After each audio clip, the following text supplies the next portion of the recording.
شروع اللہ کا نام لے کر جو بڑا مہربان نہایت رحم والا ہے۔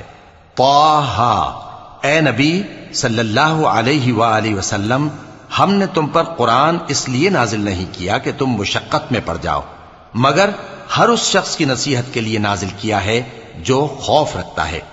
یہ اس ذات کا اتارا ہوا ہے جس نے زمین اور اونچے اونچے آسمان بنائے، یعنی رحمان، جو عرش پر جلوہ افروز ہوا۔ جو کچھ آسمانوں میں ہے اور جو کچھ زمین میں ہے اور جو کچھ ان دونوں کے بیچ میں ہے اور جو کچھ مٹی کے نیچے ہے، سب اسی کا ہے۔ اور اگر تم پکار کر بات کہو تو کیا ہے، وہ تو آہستہ کہی ہوئی اور نہایت پوشیدہ بات تک کو جانتا ہے۔ اللہ وہ معبود برحق ہے کہ اس کے سوا کوئی معبود نہیں ہے، اس کے سب نام اچھے ہیں۔ اور کیا تمہیں موسیٰ کے حال کی خبر ملی ہے؟ جب انہوں نے آگ دیکھی تو اپنے گھر والوں سے کہا کہ تم یہاں ٹھہرو، میں نے آگ دیکھی ہے، میں وہاں جاتا ہوں، شاید اس میں سے میں تمہارے پاس انگارہ لاؤں یا آگ کے مقام سے اپنا رستہ معلوم کر سکوں۔ پھر جب وہ وہاں پہنچے تو آواز آئی کہ اے موسیٰ، میں تو تمہارا پروردگار ہوں، تو اپنے جوتے اتار دو، تم یہاں پاک میدان یعنی طویٰ میں ہو، اور میں نے تم کو منتخب کر لیا ہے، تو جو حکم دیا جائے اسے سنو۔ بے شک میں ہی اللہ ہوں، میرے سوا کوئی معبود نہیں، تو میری عبادت کیا کرو اور میری یاد کے لیے نماز پڑھا کرو۔ قیامت یقیناً آنے والی ہے، میں چاہتا ہوں کہ اس کے وقت کو پوشیدہ رکھوں تاکہ ہر شخص جو کوشش کرے اس کا بدلہ پائے۔ تو جو شخص اس پر ایمان نہیں رکھتا اور اپنی خواہش کے پیچھے چلتا ہے، کہیں تم کو اس کے یقین سے روک نہ دے، تو اس صورت میں تم ہلاک ہو جاؤ۔ اور اے موسیٰ، یہ تمہارے داہنے ہاتھ میں کیا ہے؟ انہوں نے کہا، یہ میری لاٹھی ہے، اس پر میں ٹیک لگاتا ہوں اور اس سے اپنی بکریوں کے لیے پتے جھاڑتا ہوں، اور اس میں میرے اور بھی کئی فائدے ہیں۔ فرمایا کہ موسیٰ اسے زمین پر ڈال دو، تو انہوں نے اس کو ڈال دیا اور وہ یکا یک سانپ بن کر دوڑنے لگا۔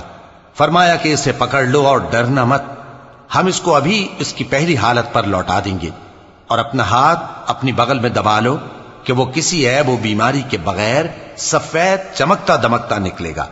یہ دوسری نشانی ہے تاکہ ہم تمہیں اپنے بڑے بڑے نشانات دکھائیں۔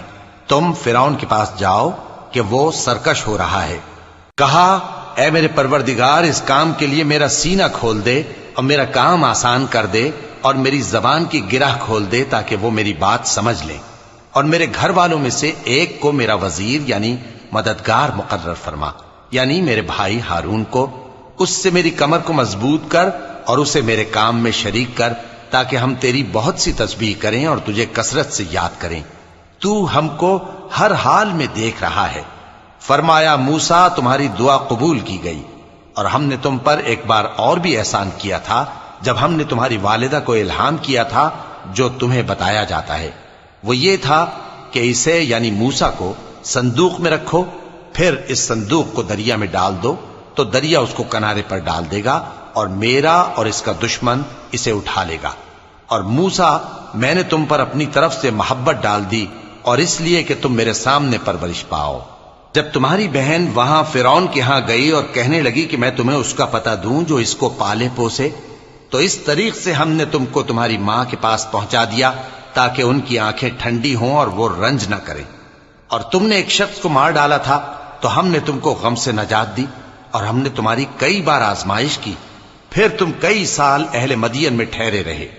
پھر اے موسیٰ، تم ایک اندازے پر آ پہنچے، اور میں نے تم کو اپنے کام کے لیے بنایا ہے، تو تم اور تمہارا بھائی دونوں ہماری نشانیاں لے کر جاؤ، اور میری یاد میں سستی نہ کرنا۔ دونوں فرعون کے پاس جاؤ کہ وہ سرکش ہو رہا ہے، اور اس سے نرمی سے بات کرنا، شاید وہ غور کرے یا ڈر جائے۔ دونوں کہنے لگے کہ اے ہمارے پروردگار، ہمیں خوف ہے کہ وہ ہم پر زیادتی کرنے لگے یا زیادہ سرکش ہو جائے۔ اللہ نے فرمایا کہ ڈرو مت، میں تمہارے ساتھ ہوں کہ سنتا اور دیکھتا ہوں۔ اچھا، تو اس کے پاس جاؤ اور کہو کہ ہم آپ کے پروردگار کے بھیجے ہوئے ہیں، تو بنی اسرائیل کو ہمارے ساتھ جانے کی اجازت دیجیے اور انہیں عذاب نہ کیجیے۔ ہم آپ کے پاس آپ کے پروردگار کی طرف سے نشانی لے کر آئے ہیں، اور جو ہدایت کی بات مانے اس کو سلامتی ہو۔ ہماری طرف یہ وحی آئی ہے کہ جو جھٹلائے اور منہ پھیرے اس کے لیے عذاب تیار ہے۔ غرض موسیٰ اور ہارون فرعون کے پاس گئے، اس نے کہا کہ موسیٰ، تمہارا پروردگار کون ہے؟ کہا کہ ہمارا پروردگار وہ ہے جس نے ہر چیز کو اس کی شکل و صورت بخشی، پھر راہ دکھائی۔ کہا تو پہلی قوموں کا کیا حال ہوا؟ فرمایا کہ ان کا علم میرے پروردگار کو ہے جو کتاب میں لکھا ہوا ہے۔ میرا پروردگار نہ چوکتا ہے نہ بھولتا ہے۔ وہ وہی تو ہے جس نے تم لوگوں کے لیے زمین کو فرش بنایا اور اس میں تمہارے لیے رستے بنا دیے اور آسمان سے پانی برسایا، پھر اس سے مختلف نباتات پیدا کی کہ خود بھی کھاؤ اور اپنے مویشیوں کو بھی چراؤ۔ بے شک ان باتوں میں عقل والوں کے لیے بہت سی نشانیاں ہیں۔ اسی زمین سے ہم نے تم کو پیدا کیا اور اسی میں ہم تمہیں لوٹائیں گے اور اسی سے ہم تمہیں دوسری دفعہ نکالیں گے۔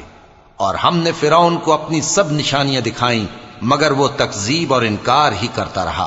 کہنے لگا کہ موسیٰ، کیا تم ہمارے پاس اس لیے آئے ہو کہ اپنے جادو کے زور سے ہمیں ہمارے ملک سے نکال دو؟ تو ہم بھی تمہارے مقابل ایسا ہی جادو لائیں گے، تو ہمارے اور اپنے درمیان ایک وقت مقرر کر لو کہ نہ تو ہم اس کے خلاف کریں اور نہ تم، اور یہ مقابلہ ایک ہموار میدان میں ہوگا۔ موسیٰ نے کہا کہ آپ کے لیے یوم زینت کا وعدہ ہے، اور یہ کہ لوگ اس روز دن چڑھے اکٹھے ہو جائیں۔ تو فرعون لوٹ گیا اور اپنے سامان جمع کر کے پھر آیا۔ موسیٰ نے ان جادوگروں سے کہا کہ یہ تمہاری بربادی ہوگی، اللہ پر جھوٹ نہ باندھو، وہ تمہیں عذاب سے فنا کر دے گا، اور جس نے جھوٹ باندھا وہ نامراد رہا۔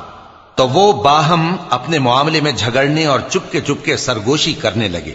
کہنے لگے یہ دونوں جادوگر ہیں، چاہتے ہیں کہ اپنے جادو کے زور سے تم کو تمہارے ملک سے نکال دیں اور تمہارے بہترین مذہب کو نابود کر دیں۔ تو تم جادو کا سامان اکٹھا کر لو اور پھر قطار باندھ کر آؤ۔ آج جو غالب رہا وہی کامیاب ہوا۔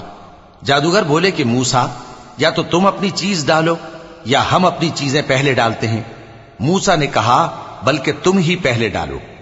جب انہوں نے چیزیں ڈالیں تو یکا یک ان کی رسیاں اور لاٹھیاں موسیٰ کے خیال میں ایسی آنے لگیں کہ وہ میدان میں ادھر ادھر دوڑ رہی ہیں۔ اس وقت موسیٰ نے اپنے دل میں خوف محسوس کیا۔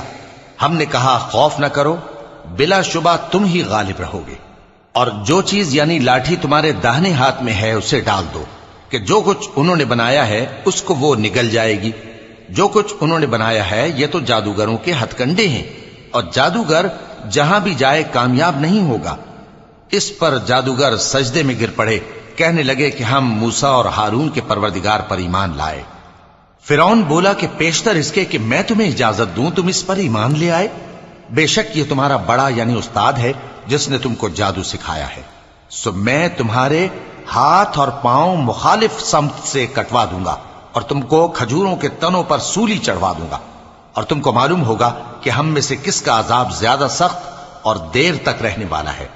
انہوں نے کہا کہ جو دلائل ہمارے پاس آ گئے ہیں ان پر اور جس نے ہم کو پیدا کیا ہے اس پر ہم آپ کو ہرگز ترجیح نہیں دیں گے، تو آپ کو جو حکم دینا ہو دے دیجئے، اور آپ جو حکم دے سکتے ہیں وہ صرف اسی دنیا کی زندگی میں دے سکتے ہیں۔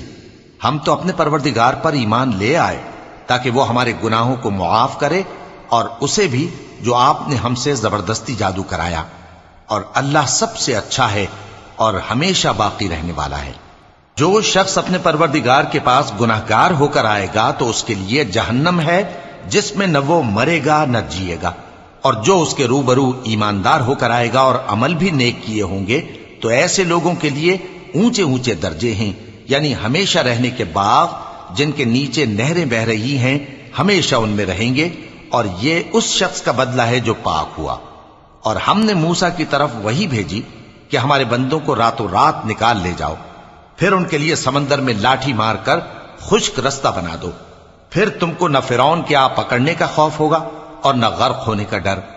پھر فرعون نے اپنے لشکروں کے ساتھ ان کا تعاقب کیا تو سمندر کی موجوں نے ان پر چڑھ کر انہیں ڈھانک لیا یعنی ڈبو دیا، اور فرعون نے اپنی قوم کو گمراہ کر دیا اور سیدھے رستے پر نہ ڈالا۔ اے آل یعقوب، ہم نے تم کو تمہارے دشمن سے نجات دی اور تورات دینے کے لیے تم سے کوہ طور کی داہنی جانب مقرر کی، اور تم پر من اور سلوہ نازل کیا، اور حکم دیا کہ جو پاکیزہ چیزیں ہم نے تم کو دی ہیں ان کو کھاؤ اور اس میں حد سے نہ نکلنا، ورنہ تم پر میرا غضب نازل ہوگا، اور جس پر میرا غضب نازل ہوا وہ ہلاک ہو گیا۔ اور جو توبہ کرے اور ایمان لائے اور عمل نیک کرے پھر سیدھے رستے چلے اس کو میں بخش دینے والا ہوں۔ اور اے موسیٰ، تم نے اپنی قوم سے آگے چلے آنے میں کیوں جلدی کی؟ کہا وہ میرے پیچھے آ رہے ہیں۔ اور اے میرے پروردگار، میں نے تیری طرف آنے کی جلدی اس لیے کی کہ تو خوش ہو جائے۔ فرمایا کہ ہم نے تمہاری قوم کو تمہارے بعد آزمائش میں ڈال دیا ہے، اور سامری نے ان کو بہکا دیا ہے۔ اور موسیٰ غصے اور غم کی حالت میں اپنی قوم کے پاس واپس آئے اور کہنے لگے کہ اے قوم، کیا تمہارے پروردگار نے تم سے اچھا وعدہ نہیں کیا تھا؟ کیا میری جدائی کی مدت تمہیں لمبی معلوم ہوئی، یا تم نے یہ چاہا کہ تم پر تمہارے پروردگار کی طرف سے غضب نازل ہو، اور اس لیے تم نے مجھ سے جو وعدہ کیا تھا اس کے خلاف کیا؟ وہ کہنے لگے کہ ہم نے اپنے اختیار سے آپ سے وعدہ خلافی نہیں کی، لیکن ہم ان لوگوں کے زیوروں کا بوجھ اٹھائے ہوئے تھے، پھر ہم نے اس کو آگ میں ڈال دیا، اور اسی طرح سامری نے ڈال دیا۔ تو اس نے ان کے لیے ایک بچڑا بنا دیا، یعنی ایک بے جان جسم جس میں گائے کسی آواز تھی۔ تو لوگ کہنے لگے کہ یہی تمہارا معبود ہے اور یہی موسیٰ کا معبود ہے، مگر وہ بھول گئے ہیں۔ تو کیا یہ لوگ نہیں دیکھتے کہ وہ ان کی کسی بات کا جواب نہیں دیتا، اور نہ ان کے نقصان اور نفع کا کچھ اختیار رکھتا ہے؟ اور ہارون نے ان سے پہلے ہی کہہ دیا تھا کہ لوگو، اس کے ذریعے تمہیں فتنے میں ڈال دیا گیا ہے، اور تمہارا پروردگار تو رحمان ہی ہے، تو میری پیروی کرو اور میرا کہا مانو۔ وہ کہنے لگے کہ جب تک موسیٰ ہمارے پاس واپس نہ آئیں، ہم تو اس کی پوجا پر قائم رہیں گے۔ پھر موسیٰ نے ہارون سے کہا کہ اے ہارون، جب تم نے ان کو دیکھا تھا کہ گمراہ ہو گئے ہیں تو تم کو کس چیز نے روکا تھا؟ یعنی اس بات سے کہ تم میرے پیچھے چلے آؤ، بھلا تم نے میرے حکم کے خلاف کیوں کیا؟ کہنے لگے کہ اے ماں جائے، میری داڑھی اور سر کے بالوں کو نہ پکڑیے، میں تو اس سے ڈرا کہ آپ یہ نہ کہیں کہ تم نے بنی اسرائیل میں تفرقہ ڈال دیا اور میری بات کو ملحوظ نہ رکھا۔ موسیٰ نے فرمایا تو اے سامری، تیرا کیا حال ہے؟ اس نے کہا کہ میں نے ایسی چیز دیکھی جو اوروں نے نہیں دیکھی، تو میں نے فرشتے کے نقش پا سے مٹی کی ایک مٹھی بھر لی، پھر اس کو بچڑے کے جسم میں ڈال دیا، اور مجھے میرے جی نے اس کام کو اچھا بتایا۔ موسیٰ نے کہا جا، تجھ کو دنیا کی زندگی میں یہ سزا ہے کہ کہتا رہے کہ مجھ کو ہاتھ نہ لگانا، اور تیرے لیے ایک اور وعدہ ہے، یعنی عذاب کا جو تجھ سے ٹل نہ سکے گا، اور جس معبود کی پوجا پر تو جمع ہوا تھا اس کو دیکھ، ہم اسے جلا دیں گے، پھر اس کی راکھ کو اڑا کر دریا میں بکھیر دیں گے۔ تمہارا معبود تو اللہ ہی ہے، جس کے سوا کوئی معبود نہیں، اس کا علم ہر چیز پر محیط ہے۔ اس طرح ہم تم سے وہ حالات بیان کرتے ہیں جو گزر چکے ہیں، اور ہم نے تمہیں اپنے پاس سے نصیحت کی کتاب عطا فرمائی ہے۔ جو شخص اس سے منہ پھیرے گا وہ قیامت کے دن گناہ کا بوجھ اٹھائے گا۔ ایسے لوگ ہمیشہ اس عذاب میں مبتلا رہیں گے، اور یہ بوجھ قیامت کے روز ان کے لیے برا ہوگا، جس روز سور پھونکا جائے گا، اور ہم گناہگاروں کو یوں اکٹھا کریں گے کہ ان کی آنکھیں نیلی نیلی ہوں گی۔ تو وہ آپس میں آہستہ آہستہ کہیں گے کہ تم دنیا میں صرف 10 ہی دن رہے ہو، جو باتیں یہ کریں گے ہم خوب جانتے ہیں۔ اس وقت ان میں سب سے اچھی راہ والا یعنی عاقل و ہوش مند کہے گا کہ نہیں، بلکہ صرف ایک ہی روز ٹھہرے ہو۔ اور اے نبی صلی اللہ علیہ وآلہ وسلم، لوگ تم سے پہاڑوں کے بارے میں دریافت کرتے ہیں، کہہ دو کہ میرا رب ان کو راکھ بنا کر بکھیر دے گا، پھر زمین کو ہموار میدان کر چھوڑے گا جس میں تم کوئی نشیب و فراز نہ دیکھو گے۔ اس روز لوگ پکارنے والے کے پیچھے چلیں گے اور اس کی پیروی سے انحراف نہ کر سکیں گے، اور رحمان کے سامنے آوازیں پست ہو جائیں گی، تو تم ایک ہلکی آواز کے سوا کوئی آواز نہ سنو گے۔ اس روز کسی کی سفارش کچھ فائدہ نہ دے گی، مگر اس شخص کی جسے رحمان اجازت دے اور اس کی بات کو پسند فرمائے۔ جو کچھ ان کے آگے ہے اور جو کچھ ان کے پیچھے ہے وہ اس کو جانتا ہے، اور وہ اپنے علم سے اللہ کے علم کا احاطہ نہیں کر سکتی۔ اور اس زندہ و قائم کے روبرو منہ لٹک جائیں گے، اور جس نے ظلم کا بوجھ اٹھایا وہ نامراد رہا، اور جو نیک کام کرے گا اور مومن بھی ہوگا تو اس کو نہ ظلم کا خوف ہوگا اور نہ نقصان کا۔ اور ہم نے اس کو اسی طرح کا قرآن عربی نازل کیا ہے، اور اس میں طرح طرح کے ڈراوے بیان کر دیے ہیں تاکہ لوگ پرہیزگار بنیں یا اللہ ان کے لیے نصیحت پیدا کر دے۔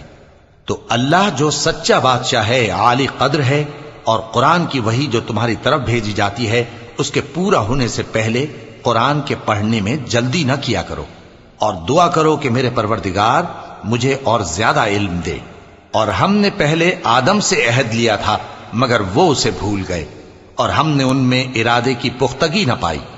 اور جب ہم نے فرشتوں سے کہا کہ آدم کے آگے سجدہ کرو تو سب سجدے میں گر پڑے مگر ابلیس نے انکار کیا۔ اس پر ہم نے فرمایا کہ آدم، یہ تمہارا اور تمہاری بیوی کا دشمن ہے، تو یہ کہیں تم دونوں کو بہشت سے نہ نکلوا دے، پھر تم تکلیف میں پڑ جاؤ۔ یہاں تم کو یہ آسائش ہے کہ نہ بھوکے رہو نہ ننگے، اور یہ کہ نہ پیاسے رہو اور نہ دھوپ کھاؤ۔ پھر شیطان نے ان کے دل میں وسوسہ ڈالا اور کہا کہ آدم، بھلا میں تم کو ایسا درخت بتاؤں جو ہمیشہ کی زندگی کا باعث ہو اور ایسی بادشاہت کہ کبھی زائل نہ ہو؟ سو دونوں نے اس درخت کا پھل کھا لیا تو ان پر ان کی شرم گاہیں ظاہر ہو گئیں، اور وہ اپنے اوپر بہشت کے پتے چپکانے لگے۔ اور آدم نے اپنے پروردگار کے حکم کے خلاف کیا تو وہ اپنے مقصد سے بے راہ ہو گئے۔ پھر ان کے پروردگار نے ان کو نوازا تو ان پر مہربانی سے توجہ فرمائی اور سیدھی راہ بتائی۔ فرمایا کہ تم دونوں یہاں سے نیچے اتر جاؤ، تم میں بعض کے دشمن ہوں گے، پھر اگر میری طرف سے تمہارے پاس ہدایت آئے تو جو شخص میری ہدایت کی پیروی کرے گا وہ نہ گمراہ ہوگا اور نہ تکلیف میں پڑے گا، اور جو میری نصیحت سے منہ پھیرے گا اس کی زندگی تنگ ہو جائے گی، اور قیامت کو ہم اسے اندھا کر کے اٹھائیں گے۔ وہ کہے گا کہ میرے پروردگار، تو نے مجھے اندھا کر کے کیوں اٹھایا؟ میں تو دیکھتا بھالتا تھا۔ اللہ فرمائے گا کہ ایسا ہی چاہیے تھا، تیرے پاس ہماری آیتیں آئیں تو نے ان کو بھلا دیا، اسی طرح آج ہم تجھ کو بھلا دیں گے۔ اور جو شخص حد سے نکل جائے اور اپنے پروردگار کی آیتوں پر ایمان نہ لائے، ہم اس کو ایسا ہی بدلہ دیتے ہیں، اور آخرت کا عذاب بہت سخت اور ہمیشہ باقی رہنے والا ہے۔ تو کیا یہ بات ان لوگوں کے لیے موجب ہدایت نہ ہوئی کہ ہم ان سے پہلے بہت سے فرقوں کو ہلاک کر چکے ہیں جن کے رہنے کے مقامات میں یہ چلتے پھرتے ہیں؟ عقل والوں کے لیے اس میں بہت سی نشانیاں ہیں۔ اور اگر ایک بات تمہارے پروردگار کی طرف سے پہلے صادر اور جزائے اعمال کے لیے ایک میعاد مقرر نہ ہو چکی ہوتی تو نزول عذاب لازم ہو جاتا۔ پس جو کچھ یہ بکواس کرتے ہیں اس پر صبر کرو، اور سورج کے نکلنے سے پہلے اور اس کے غروب ہونے سے پہلے اپنے پروردگار کی تسبیح و تحمید کیا کرو، اور رات کی کچھ گھڑیوں میں بھی اس کی تسبیح کیا کرو، اور دن کے مختلف اوقات یعنی دوپہر کے وقت بھی، تاکہ تم خوش ہو جاؤ۔ اور کئی طرح کے لوگوں کو جو ہم نے دنیا کی زندگی میں آرائش کی چیزوں سے نوازا ہے تاکہ ان کی آزمائش کریں، ان پر نگاہ نہ کرنا، اور تمہارے پروردگار کی عطا فرمائی ہوئی روزی بہت بہتر اور باقی رہنے والی ہے۔ اور اپنے گھر والوں کو نماز کا حکم کرو اور اس پر قائم رہو۔ ہم تم سے روزی کے خواستگار نہیں بلکہ تمہیں ہم روزی دیتے ہیں، اور نیک انجام اہل تقوی کا ہے۔ اور کہتے ہیں کہ یہ پیغمبر اپنے پروردگار کی طرف سے ہمارے پاس کوئی نشانی کیوں نہیں لائے؟ کیا ان کے پاس پہلی کتابوں کی نشانی نہیں آئی؟ اور اگر ہم ان کو پیغمبر کے بھیجنے سے پیشتر کسی عذاب سے ہلاک کر دیتے تو یہ کہتے کہ اے ہمارے پروردگار، تو نے ہماری طرف کوئی پیغمبر کیوں نہ بھیجا کہ ہم ذلیل اور رسوا ہونے سے پہلے تیرے احکام کی پیروی کرتے۔ کہہ دو کہ سب نتائج اعمال کے منتظر ہیں، سو تم بھی منتظر رہو، ان قریب تم کو معلوم ہو جائے گا کہ دین کے سیدھے رستے پر چلنے والے کون ہیں اور جنت کی طرف راہ پانے والے کون ہیں، ہم یا تم۔